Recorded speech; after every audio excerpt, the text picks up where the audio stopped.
During this pandemic, as you've been relegated to home confinement, have you wandered through the rooms in your house or into your garage and asked yourself, how in the world did I accumulate so much junk?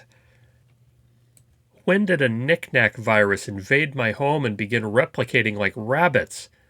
Why am I holding on to 30 pairs of old worn-out shoes? When did I turn into the Imelda Marcos of forlorn footwear? These and so many other questions are being asked as we come face to face with the dilemma of what to do with all our stuff. How do we figure out what to keep and what to throw away? Well, today I'd like to introduce you to two awesome humans who have taken the collection of stuff and elevated it to an art form. Today's Passport Attitude lesson comes from two cumulating Kiwis, a couple of New Zealanders that you've probably never heard of, Richard and Dawn Spark. The Sparks live on the South Island and reside in a quiet town not far from Christchurch.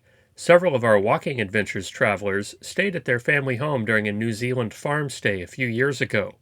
And on our last evening with them, Richard rather sheepishly invited us to take a look at his, quote, little personal museum that he had on his property. He really underplayed the amazing scene we were about to walk into because what we found there was absolutely mind-blowing. We came to find out that over the course of a few decades, Richard and Dawn had accumulated a vast and unexpectedly diverse treasure trove of artifacts that boggles the brain.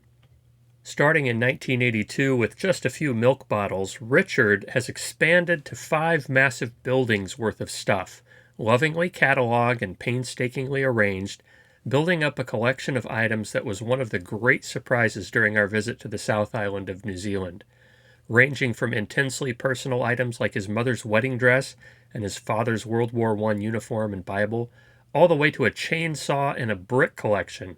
You can rest assured that you've never seen anything quite like this museum on someone's personal property. It is a labor of love that caused our group members to smile with delight as they wandered the eclectic rows of this staggering personal museum.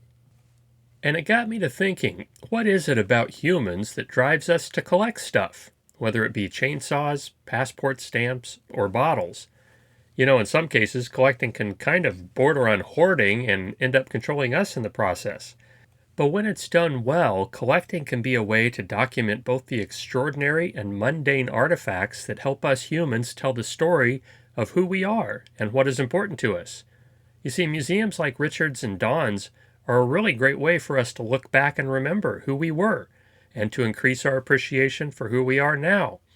In some cases, there can be a longing for the good old days when life was perhaps simpler, but strolls through museums like this one also instill in us a sense of gratitude for the time and place that we now live. There are so many ways in which our lives have improved for the better.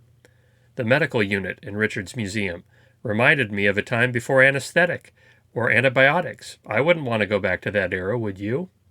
Only by intentionally looking back can we truly appreciate where we've come from. And in the same way, a walk through Richard's museum can also remind us of some lessons that we've forgotten or lost. Looking at his board game collection, for instance, I was reminded of times when families spent more time playing together, or the old-time radio room that reminds us of when families gathered together to listen to a program, and when our choices were a bit more limited. Instead of every individual buried in their phone or computer, there seemed to be more shared interaction in previous times. Perhaps we're missing something in our rush to greater technology. Maybe we can do better at remembering to foster human relationships and shared memories in our increasingly technological and individualized world. A walk through this museum sparked many helpful memories and helped me to reignite my passion to live a full and meaningful life. Also, in talking with Richard, we discovered that both of us have had loved ones who suffer from dementia. In fact, my amazing father-in-law, Benny, recently passed away from this illness. And this reminded me that of all the things we collect in life, the most important and treasured keepsakes are really our memories.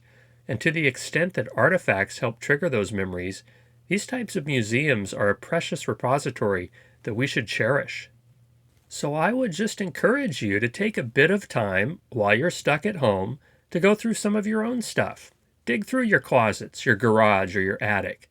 You'll likely find some things that you can live without and that you can gladly donate or throw away, but I'll bet you'll also find some wonderful keepsakes that perhaps you forgot you had. What lessons do those items bring back?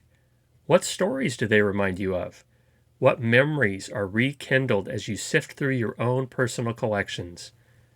Take a lesson from Richard and Dawn Spark, and remember that even during an economic crisis, the treasured memories that we rediscover make us rich beyond compare. If you enjoyed this virtual tour through Richard and Dawn's museum and would enjoy other content like this, feel free to subscribe to my YouTube channel, Passport Attitude, or check out my blog at passportattitude.com, where I'll be sharing a growing number of fun posts and ideas that will help you be an explorer at home and abroad. And if you have friends or family who are explorers at heart, thanks in advance for telling them about these sites. Finally, if you enjoy traveling and getting to places beyond just the normal tourist sites, connecting with culture, history, and scenery, you should really check out Walking Adventures, the wonderful company I've been guiding with since 2007. We usually visit New Zealand every few years, a country full of wonderful people like Richard and Dawn, and a landscape that is incredibly inviting. Take care, everybody.